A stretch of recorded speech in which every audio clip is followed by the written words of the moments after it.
या देवी सर्वभूतेषु स्कन्दमातारूपेण संस्थिता नमस्तस्यै नमस्तस्यै नमस्तस्यै नमो नमः। ओम दुम दुर्गाये नमः। आज आश्विन मास के शुक्ल पक्ष की पंचमी तिथि है और नवरात्रि के 5वें दिन माँ भगवती दुर्गा के 5वें स्वरूप माँ स्कंद माता की पूजा अर्चना की जाती है। आज की इस वीडियो में आप सुनेंगे श्री दुर्गा सप्तशती का 9वां व 10वां अध्याय। नवरात्रि के 5वें दिन में 2 अध्याय के पाठ किए जाते हैं। ये दोनों अध्यायों के पाठ एक साथ ही किए जाते हैं। भक्तों, आज आप इन दोनों अध्यायों का श्रवण करेंगे। सबसे पहले 9वें अध्याय का श्रवण करते हैं। श्री दुर्गा सप्तशती के 9वें अध्याय में माँ भगवती द्वारा निशुंभ दैत्य का वध व 10वें अध्याय में माँ भगवती द्वारा शुंभ दैत्य के वध का वर्णन किया गया है। भक्तों, माँ दुर्गा का ध्यान करते हुए पूरे भक्ति भाव के साथ आज के पाठ आरंभ करते हैं। राजा सुरथ ने कहा, हे भगवान, आपने रक्त बीज के वध का वृतांत मुझे सुनाया। रक्त बीज के मरने पर क्रोध में भरे हुए शुभ व निशुंभ ने जो कर्म किया, मैं उसे सुनना चाहता हूँ। महर्षि मेधा ने कहा, रक्त बीज व अन्य असुरों के मर जाने पर शुंभ और निशुंभ बहुत क्रोधित हुए और अपनी बहुत सी बड़ी सेना का इस प्रकार सर्वनाश होते देखकर निशुंभ देवी पर प्रहार करने के लिए दौड़ा। उसके साथ बहुत से बड़े बड़े असुर देवी को मारने के लिए आए और महाबलशाली शुंभ भी अपनी सेना सहित चंडिका को मारने के लिए बढ़ा। फिर शुंभ और निशुंभ का देवी से घोर युद्ध होने लगा और वे दोनों असुर इस प्रकार देवी पर बाण फेंकने लगे जैसे बादलों से वर्षा हो रही थी। उनके बाणों को देवी ने अपने बाणों से काट डाला और अपने शस्त्रों की वर्षा से उन दोनों असुरों को चोट पहुंचाई। निशुंभ ने तीक्ष्ण तलवार और चमकती हुई ढाल लेकर देवी के वाहन सिंह के मस्तक पर वार कर दिया। अपने वाहन को चोट पहुंची हुई देखकर देवी ने अपने क्षुरप्र नामक बाण से निशुंभ की तलवार व ढाल दोनों काट डाला। तलवार और ढाल के कट जाने पर उसने देवी पर सख्ती से प्रहार किया। देवी ने अपने चक्र से भी उसके 2 टुकड़े कर दिए। अब तो दैत्य क्रोध से जला भुना हो गया और उसने देवी को मारने के लिए सूल फेंका, किंतु देवी ने अपने मुक्के से ही उसे चूर चूर कर डाला। फिर उसने देवी पर गदा से वार किया, लेकिन देवी ने त्रिशूल से भी उसको भस्म कर दिया। इसके बाद फरसा हाथ में लेकर आते देख देवी ने उसे अपने तीखों बाणों से मूर्छित कर धरती पर सुला दिया। अपने पराक्रमी भाई निशुंभ के इस प्रकार से धराशायी हो जाने पर शुंभ ने क्रोध में भरकर देवी को मारने के लिए दौड़ा। वह रथ में बैठा हुआ उत्तम आयुधों से सुशोभित अपनी 8 बड़ी बड़ी भुजाओं से सारे आकाश को ढके हुए था। उसे आते देखकर देवी ने अपना शंख बजाया और धनुष की टंकार का भी अत्यंत दुस्सह शब्द किया। साथ ही अपने घंटे के शब्द से जो सारी असुर सेना के तेज को नष्ट करने वाला था, संपूर्ण दिशाओं को व्याप्त कर दिया। फिर देवी के सिंह ने भी अपनी दहाड़ से, जिसे सुनकर बड़े बड़े गजराजों का मद चूर चूर हो जाता था, आकाश, पृथ्वी और 10 दिशाओं को गुंजा दिया। फिर काली ने आकाश में उछलकर अपने दोनों हाथों में पृथ्वी पर आघात किया। उससे इतना भयंकर शब्द हुआ कि पहले के सारे शब्द शांत हो गए। इसके बाद शिवदूती ने असुरों में भय उत्पन्न करने वाला अट्टहास किया, जिसे सुनकर सारे असुर थर्रा उठे और शुंभ को बड़ा क्रोध हुआ। उस समय देवी ने शुंभ से कहा, अरे दुष्ट, खड़ा रहे। तभी आकाश में सभी देवता जय हो बोल उठे। शुंभ ने वहां आकर ज्वालाओं से युक्त अत्यंत भयंकर शक्ति छोड़ी।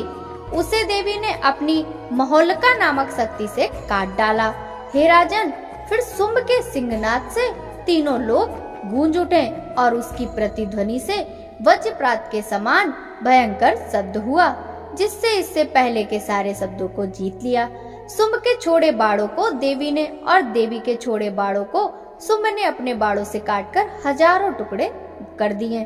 तब चंडिका के क्रोध में भर शुंभ को त्रिशूल से मारा, जिससे वह मूर्छित होकर पृथ्वी पर गिर पड़ा। इतने में ही निशुंभ की मूर्छा दूर हुई। तो उसने धनुष लेकर अपने बाणों से देवी चंडिका, काली तथा सिंह को घायल कर दिया। फिर उस राक्षस ने 10,000 भुजाएं धारण करके चक्रादि अस्त्रों से देवी को आच्छादित कर दिया। तब भगवती दुर्गा ने कुपित होकर अपने बाणों से उन बाणों तथा चक्रों को काट डाला। यह देख निशुंभ असुर सेना के साथ हाथ में गदा लेकर चंडिका को मारने के लिए दौड़ा। उसके आते ही देवी चंडी ने तीक्ष्ण धार वाले खड़ग से उसकी गदा काट डाली। फिर उसने सूल हाथ में लिया। देवताओं को दुख देने वाले निशुंभ को सूल हाथ में लिए देखकर चंडिका ने अपने सूल की उसकी छाती चीर डाला। सूल से विदीर्ण हो जाने पर उसकी छाती से एक अत्य उस जैसा ही पराक्रमी दैत्य ठहर जा कहता हुआ निकला। उसकी बातें सुनकर देवी ने बड़े जोर से ठहाका लगाया। अभी वह पूरी तरह निकल भी नहीं पाया था कि देवी ने उसका सिर अपनी तलवार से काट डाला, जिससे वह पृथ्वी पर गिर पड़ा। फिर सिंह दहाड़कर असुरों को खाने लगा और काली तथा शिवदूती भी राक्षसों का रक्त पीने लगी। कौमारी की शक्ति से कई महादैत्य नष्ट हो गए। ब्रह्मांडी के कमंडल के जल से अनेक असुर समाप्त हो गए। कुछ दैत्य माहेश्वरी के त्रिशूल से विदीर्ण होकर पृथ्वी पर गिर पड़े और कुछ वाराही के प्रभाव से धराशायी हो गए। वैष्णवी ने भी अपने चक्रों से असुरों के टुकड़े कर दिए और ऐन्द्री के हाथ से छूटे हुए वज्र से कितने ही महाबली राक्षस यमलोक पहुंच गए। कुछ दैत्य मारे गए, कुछ भाग गए तथा कितने ही काली, शिवदूती और सिंह ने भक्षण कर लिए। श्री दुर्गा सप्तशती 10वां अध्याय। शुंभ वध। महर्षि मेधा ने कहा, हे राजन, अपने प्राणों के समान प्यारे भाई को मरा हुआ तथा सेना को नष्ट हुआ देखकर क्रोध में भरकर दैत्यराज शुंभ कहने लगा, दुष्ट दुर्गे, तू बल के अभिमान में आकर घमंड मत दिखा, क्योंकि तू दूसरे के बल पर लड़ रही है। देवी ने कहा, हे दुष्ट, देख मैं तो अकेली ही हूँ। इस संसार में मेरे सिवा दूसरी कौन है? ये सब मेरी ही शक्तियाँ हैं। देख, ये सब मुझ में ही प्रवेश कर रही हैं। इसके पश्चात ब्रह्मांडी आदि सभी देवियाँ उन देवी के शरीर में लीन हो गई और देवी अकेले रह गई। तब देवी ने कहा, मैं अपनी ऐश्वर्य शक्ति से अनेक रूपों में यहाँ उपस्थित हुई थी। उन सब रूपों को मैंने समेट लिया है। तब अकेली ही यहीं खड़ी हूँ, तुम भी यहीं ठहरो। महर्षि मेधा ने कहा। तब देवताओं और दैत्यों के देखते देखते देवी तथा शुंभ में भयंकर युद्ध छिड़ गया। अंबिका देवी ने सैकड़ों दिव्य अस्त्र शस्त्र छोड़े। उधर असुर राज ने भी भयंकर अस्त्रों का प्रहार आरंभ किया। देवी द्वारा छोड़े गए सैकड़ों अस्त्रों को शुंभ ने अपने अस्त्रों द्वारा काट डाला। इसी प्रकार शुंभ ने जो अस्त्र छोड़े उनको देवी ने अपनी भयंकर हुंकार से खेल ही खेल में नष्ट कर दिया। असुर ने जब सैकड़ों बाण छोड़कर देवी को ढक लिया तो क्रोध में भरकर देवी ने अपने बाणों से उसका धनुष काट डाला। धनुष कट जाने पर दैत्यराज ने शक्ति चलाई, लेकिन देवी ने उसे भी काटकर गिरा दिया। फिर असुरेंद्र चमकती हुई ढाल और तलवार लेकर देवी की ओर दौड़ा, किंतु समीप पहुंचते ही देवी ने अपने तीक्ष्ण बाणों से उसकी चमकती हुई ढाल और तलवार को भी काट डाला। फिर असुरराज शुंभ का घोड़ा मर गया, रथ टूट गया और सारथी मारा गया।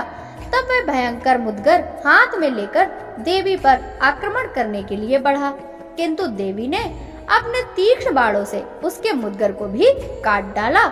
इस पर असुर ने क्रोध में भरकर देवी की छाती में बड़े जोर से एक मुक्का मारा, तो देवी ने भी उसकी छाती में जारे से एक थप्पड़ मार दिया।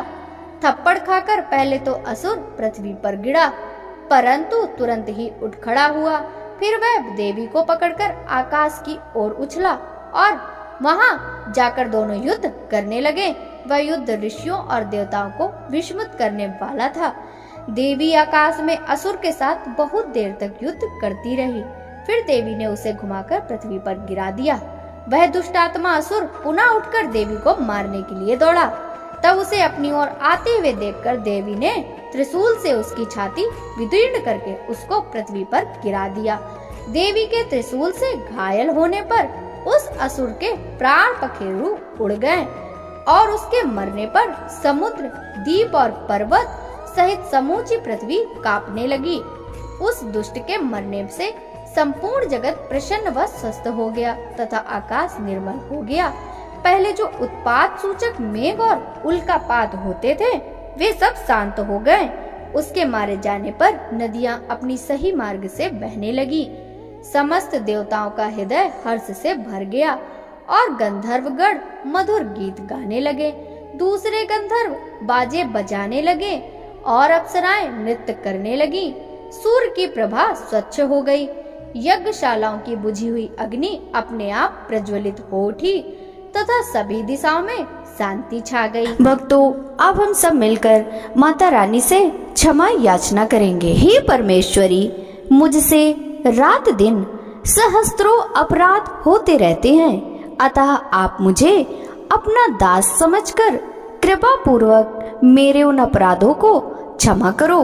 हे परमेश्वरी, ना तो मैं आवाहन करना जानता हूँ, ना विसर्जन करना जानता हूँ और न पूजा करने का विधान ही जानता हूँ। हे परमेश्वरी, मुझे क्षमा करो। हे सुरेश्वरी, मैंने जो मंत्रहीन, क्रियाहीन और भक्तिहीन पूजन किया है वह सब आपकी कृपा से पूर्ण हो। सैकड़ों अपराध करके भी जो भक्त आपकी शरण में आकर केवल जगदम्ब कहकर पुकारता है वह उस दुर्लभ गति मोक्ष को प्राप्त करता है जिसे ब्रह्मादि देवगण भी पाने में असमर्थ होते हैं। हे जगदम्बिके, मैं अपराधी हूँ किंतु आपकी शरण में आया हूँ। इस समय मैं दया का पात्र हूँ, तुम जो चाहो करो। हे देवी, हे परमेश्वरी, अज्ञानवश यह बुद्धि भ्रम होने के कारण भूल से जो कुछ भी मैंने कम या अधिक कर दिया हो वह सब क्षमा कर प्रसन्न हो जाओ। हे जगन माता कामेश्वरी, हे सच्चिदानंद स्वरूपणी परमेश्वरी, आप प्रेम पूर्वक मेरी यह पूजा स्वीकार करो और मुझ पर प्रसन्न हो। हे सुरेश्वरी, आप गोपनीय से भी गोपनीय वस्तु की रक्षा करने वाली हो। आप मेरे द्वारा किए हुए इस जप को ग्रहण करके मेरे सभी अपराध क्षमा करो। हे देवी, हे महेश्वरी, आपकी कृपा से मुझे सिद्धि प्राप्त हो।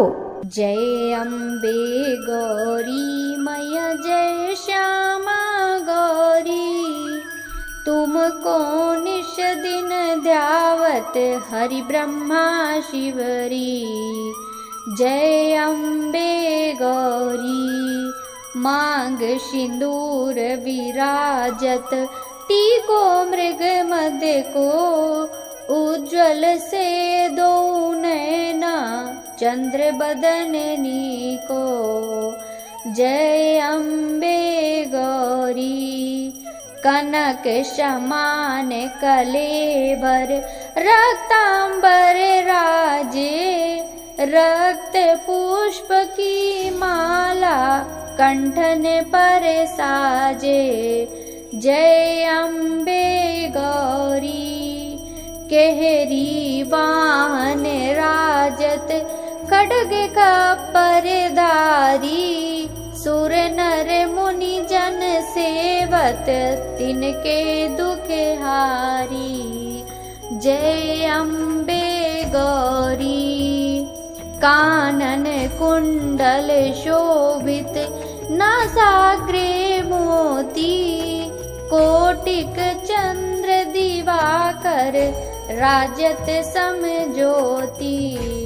जय अम्बे गौरी, शुंभ निशुंभ विदारे, महिषासुर घाती, धूम्र विलोचन नयना, निस दिन मदमाती। जय अम्बे गौरी, चंड मुंड संहारे, सोडित बीज हरे, मधुकैटभ दो मारे, सुर बहीन करे।